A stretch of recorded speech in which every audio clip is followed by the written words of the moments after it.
Hello everyone, welcome back to my channel. तो in this video I'll be sharing कि how I prepare for AITS. AITS का syllabus ना बड़ा होता है तो इतने सारे चैप्टर एक दिन में रिवाइज करना थोड़ा सा एग्जॉस्टिंग हो जाता है। तो मैं जो होती हूँ पूरा सिलेबस स्प्लिट कर देती हूँ 2 दिन में ताकि इजीली हो जाए। तो जैसे अभी सैटरडे है, मैंने कुछ और चैप्टर्स ऑलरेडी रिवाइज़ कर लिए हैं और अब जो बचे हुए हैं उन्हें मैं आज रिवाइज़ करूँगी। तो सबसे पहले स्टार्ट करते हैं टू डू लिस्ट बना के। टू डू लिस्ट में मैं सबसे प्रायोरिटी पे वही चीज़ें रखती हूँ जो मुझे पूरे चैप्टर्स रिवाइज़ करने हैं। तो अभी तो मैं वही कर रही हूँ।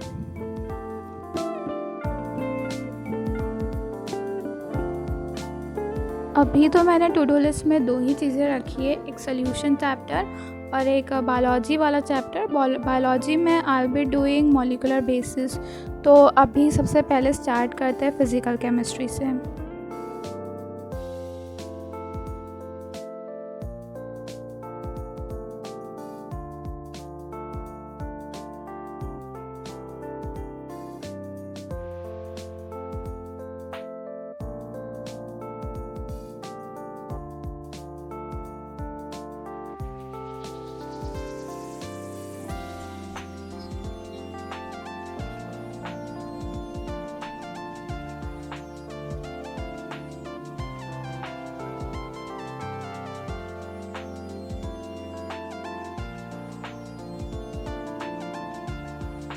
तो सॉल्यूशन वाला चैप्टर तो हो गया रिवाइज। अब मैं कर रही हूँ केमिकल काइनेटिक्स वाला चैप्टर रिवाइज।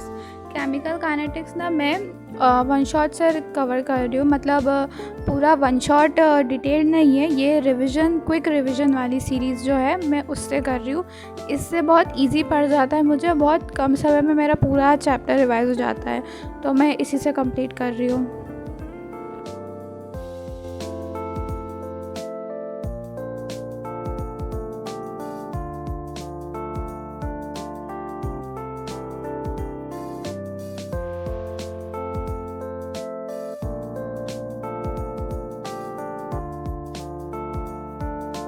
ओके, तो ये लेक्चर ख़त्म हो गया है। ये था कुछ 1 घंटे 16 मिनट का और मैंने पूरा क्विक रिवीजन वाला देख लिया और मेरा केमिकल काइनेटिक्स हो गया रिवाइज़। इसी तरीके से मैंने अपना इलेक्ट्रोकेमिस्ट्री भी रिवाइज़ कर ही लिया था, वो 1 दिन पहले ही कर लिया था। तो अब मैं लूँगी थोड़ा सा ब्रेक ऑफ कोर्स, उसके बाद I start with biology. Okay.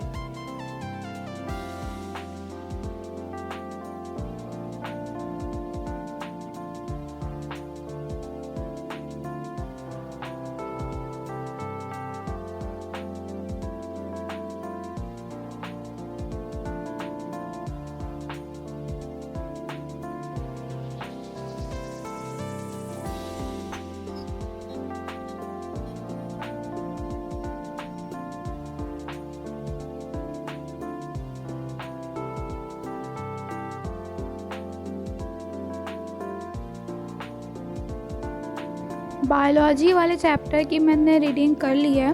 Although ये चैप्टर पूरा कंप्लीट नहीं हो पाया, इसमें मेरे कुछ टॉपिक जो एंड के वो बच गए हैं। जैसे मैंने कंप्लीट कर लिया है ट्रांसलेशन वाला तक। अब इसके बाद के जो टॉपिक है जैसे regulation of gene, lac operon, human genome project, fingerprinting, ये सब बचा हुआ है। तो अभी एक मेजर पार्ट बचा हुआ है, तो इसे तो मैं कल टेस्ट के थोड़े पहले कर लूँगी, मतलब कल टेस्ट है उसके थोड़े पहले मैं ये सारा रिवाइज़ कर लूँगी, क्योंकि चैप्टर बड़ा है तो मुझसे अब नहीं होगा ये आगे और।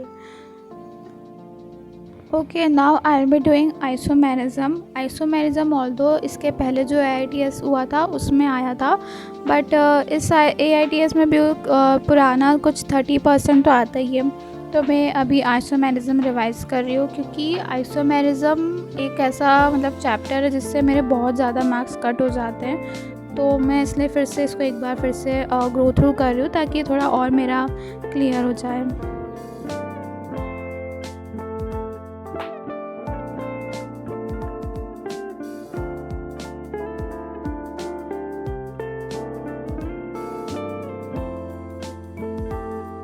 जो फिज़िक्स वाला पोर्शन है करंट, इलेक्ट्रिसिटी और मूविंग चार्जेस, मैग्नेटिज्म वाला, वो मैंने एक दिन पहले ही कंप्लीट कर लिया था शॉर्ट नोट से, और उसका मैं रिकॉर्ड नहीं कर पाई थी, इसलिए इस वीडियो में वो ऐड नहीं हो पाया। उसके साथ साथ मैंने इलेक्ट्रोकेमिस्ट्री भी कंप्लीट कर दिया था। तो इसी तरीके से मैं अपना जो सिलेबस होता है वो स्प्लिट कर लेती हूँ 2 दिनों में, ताकि एग्जॉशन ना हो। एग्जॉशन होगा तो फिर पढ़ने में बिल्कुल मन नहीं लगता है। तो that's it for the today's vlog. I hope you all like that. Bye.